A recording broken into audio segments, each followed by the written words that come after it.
Welcome.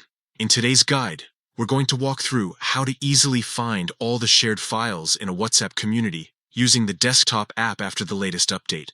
If you're part of a large community, you know how quickly files can get buried under endless chats. The good news is, WhatsApp has made it simpler than ever to access everything in one place, and I'll show you exactly how to do it, step by step. First, open the WhatsApp app on your computer. Make sure you're logged in and ready to go. Once the app is open, look through your chats on the left side and find the community you want to check.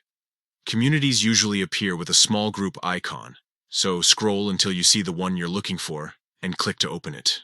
Next, after opening that community, you'll want to go to the top where the community's name is displayed. Click directly on the name. This will open the information panel for that community, giving you a detailed view of its settings and content. Inside the information section, you'll see various tabs like Media, Links, and what we're after, Files.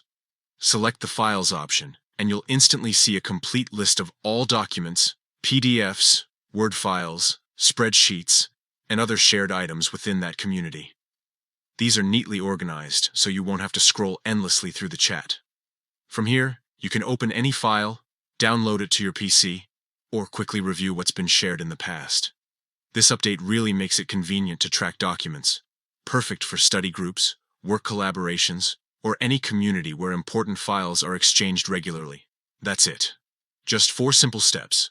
Open WhatsApp, choose your community, click on the name to enter the info page, and then head into Files. Now, you'll always have quick access to every shared file without wasting time searching through long chat histories.